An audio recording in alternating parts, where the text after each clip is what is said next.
کہ اکثر علماء جو میلاد وغیرہ مناتے ہیں اور ہزاروں روپے لے کے تقریریں کرتے ہیں، یہ ان کا پیشہ ہے، ان کا کاروبار ہے بہرحال، تو وہ اکثر لوگوں کے سامنے ایک آیت پیش کرتے ہیں اپنی تقریروں کے اندر، سورۃ یونس آیت نمبر 58 قل بفضل اللہ وبرحمتہ فبذلک فلیفرحوا هو خیر مما یجمعون، یہ آیت پیش کرنے کے بعد کہتے ہیں کہ اس سے مراد اللہ کا نبی ہے۔ اللہ کے نبی کے بارے میں اللہ فرماتا ہے کہ اللہ کے اس نبی کی جو ایک فضل ہے، جو ایک رحمت ہے، اس کے آنے پہ مومنوں کو چاہیے فبذلک فلیفرحوا، انہیں چاہیے کہ خوشیاں منائے، انہیں چاہیے کہ وہ ڈانس کرے، انہیں چاہیے کہ وہ گائے، انہیں چاہیے کہ وہ چھلانگے مارے۔ ارے بے وقوف مولوی، اس سے پہلی آیات آپ دیکھیں، یعنی یہ 58 ہے، 57 آپ دیکھیں، یہ تو سیاق ہے نا، سیاق کلام کو آپ دیکھیں گے۔ آپ جب تک سیاق کلام نہیں دیکھیں گے آپ کو کیا سمجھ میں آئے گا کہ کیا بات چلی آ رہی ہے۔ اس سے پہلی آیات آپ دیکھیں، یا ایھا الناس، او لوگو، قد جاءتکم موعظۃ من ربکم، تمہارے رب کے طرف سے کتاب نصیحت تمہارے پاس آئی ہے، وشفاء لما فی الصدور، اور یہ کتاب جو ہے یہ شفا ہے ان بیماریوں کی جو تمہارے سینوں میں بنتی ہے، وہدن، اور یہ تو ہدایت ہے تمہارے لیے، ورحمتن، اور رحمت ہے تمہارے لیے، کس کے لیے؟ للمومنین، مومنوں کے لیے۔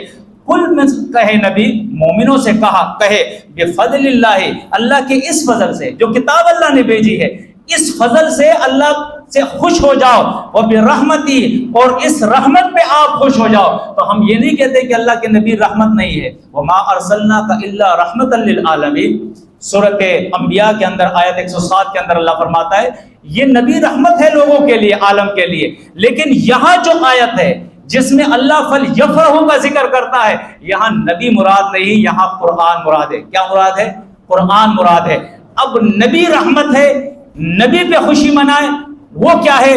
سورۃ آل عمران کے اندر دیکھیں، لقد من اللہ علی المؤمنین اذ بعث فیہم رسولا من انفسہم، اللہ نے مومنوں پہ بڑا احسان کیا۔ کیا احسان کیا ہے؟ وہ ڈانس کریں گے، وہ گائیں گے، وہ خوشیاں منائیں گے، وہ حلیمے کھائیں گے، وہ بریانیاں کھائیں گے، اور روڈوں پہ جلوس نکالیں گے؟ نہ نہ نہ نہ، قرآن کہتا ہے اللہ نے جو مومنوں پہ احسان کیا ہے، اذ بعث فیہم رسولا من انفسہم، ان کے نفوس میں سے اللہ نے رسول بھیجا ہے۔ وہ رسول کیا کرتا ہے؟ یتلو علیہم آیاتہ، اللہ کی کتاب کی آیتیں ان کے سامنے پڑھتا ہے۔ کبھی آپ یقین سے آپ کہے جلوس نکالنے والے، ارے 12 ربیع الاول منانے والے، 12 ربیع الاول کو ڈانس کرنے والے، مسجدوں کے اندر ناچنے والے، جلوس نکالنے والے، دیگے پکانے والے، یقین سے آپ کہے پوری زندگی میں آپ نے کوئی ایک آیت جو قرآن کو ترجمے کے ساتھ پڑھی، قرآن کی ایک آیت ترجمے کے ساتھ کہیں پڑھی ہے؟ نہیں پڑھی ہے۔ کیسے آپ نبی کو رحمت مانتے؟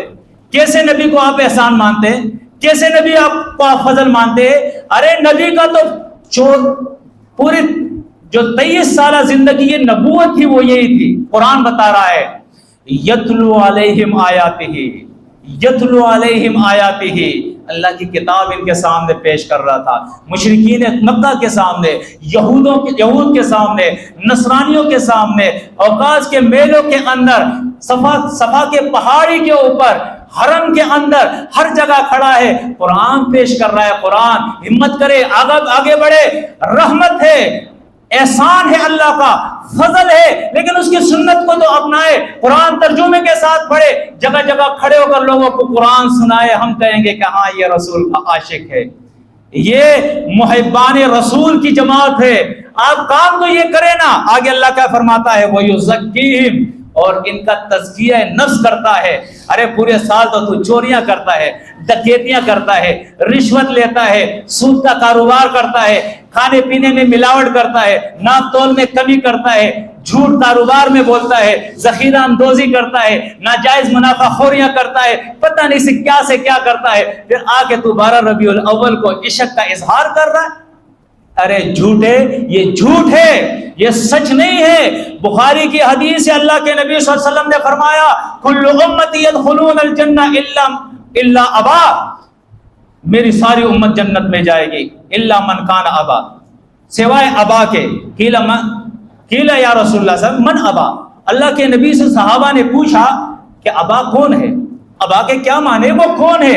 اللہ کے نبی صلی اللہ علیہ وسلم نے فرمایا من اطانی دخل الجنہ، جو میرے طریقے پہ عمل کرے گا، میری اطاعت کرے گا، وہ جنت میں جائے گا، وہ من عصانی فقط ابا، اور جو میری نافرمانی کرے گا وہ ابا ہے، وہ جہنم میں جائے گا۔ آپ اپنے آپ کو جہنم سے بچائے۔ عید میلاد النبی منانے والے اپنی زندگی کو نبی کی سنت کے سانچے میں ڈالے، قرآن کے تعلیمات کو سیکھے، اس سانچے میں ڈالے، تقوی کی زندگی اختیار کرے۔ آپ پوری زندگی مہنگائی کا ایک طوفان لوگوں پہ آپ نے مسلط کیا ہے، ذخیرہ اندوزی کر کے، مال سٹاک کر کے، ایک طرف کر کے 100 روپے کی چیز 150 میں بیچتے ہو، پھر خوشیاں مناتے ہو، عید میلاد النبی منا رہے ہیں، عمرے پہ جا رہے ہیں، حج پہ جا رہے ہیں، بڑے بڑے خیرات کر رہے ہیں۔ آپ نے ظلم جو روا رکھا ہے، ظلم کو پہلے بند کرے۔ آپ کی ملاوٹ کی وجہ سے لوگ بیمار ہو رہے ہیں۔ آپ نے جانوروں کو بھی نہیں بخشا ہے، دودھ نکلتا ہے تو وہ سرنج لگا کے، انجیکشن لگا کے دودھ نکلتا ہے۔ کھانے پینے کی چیز آپ یقین جانیں، ہر چیز کے اندر ملاوٹ، ہر چیز کے اندر ملاوٹ، 2 نمبر چیز، یہاں تک کہ دوائی کے اندر بھی ملاوٹ۔ آپ کون سے عاشق رسول ہے؟ یعنی ہم اگر آپ ناخبری میں، ہم آپ کی مخالفت اس لحاظ سے نہیں کرتے ہیں، اگر آپ ناخبری میں تو خبر کر لے، یہ ساری چیزیں غلط ہے۔ اگر آپ اللہ کو مانتے ہیں، اگر آپ قرآن کو مانتے ہیں، اگر آپ کا ایمان آخرت پہ، اگر آپ اللہ کے رسول کو مانتے ہیں، اگر آپ صحابہ کو مانتے ہیں، اگر آپ اسلام کو مانتے ہیں، آپ کا عقیدہ شرک سے پاک ہوگا۔ شرک نہ کرے اللہ کے ساتھ، پھر آپ کا عمل جو ہے وہ گناہوں سے پاک ہوگا، تقوی کی زندگی اختیار کرے، تب آپ جو کہتے ہیں وہ سچ ہے۔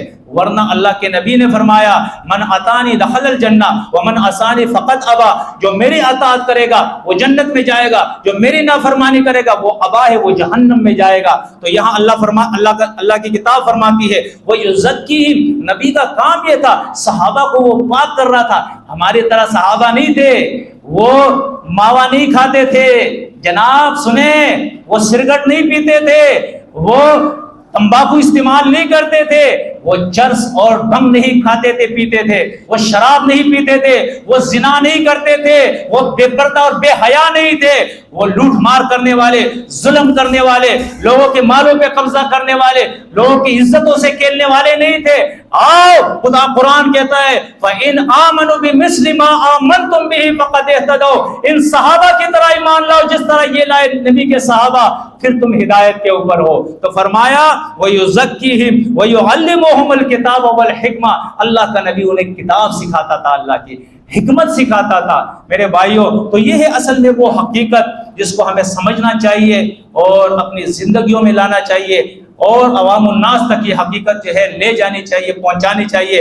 ورنہ ہم تو دیکھ رہے ہیں کہ ایک تماشا بنا ہوا ہے، دین اسلام کا نام بدنام کیا جا رہا ہے، اسلام کا نام لے کے جو کھیل کھیلا جا رہا ہے، الامان الحفیظ، اس سے جو ہے اللہ رب العزت ہمیں اپنے امن اور حفاظت کے اندر رکھے۔ اقول قولی ھذا استغفر اللہ لی ولکم ولسائر المؤمنین۔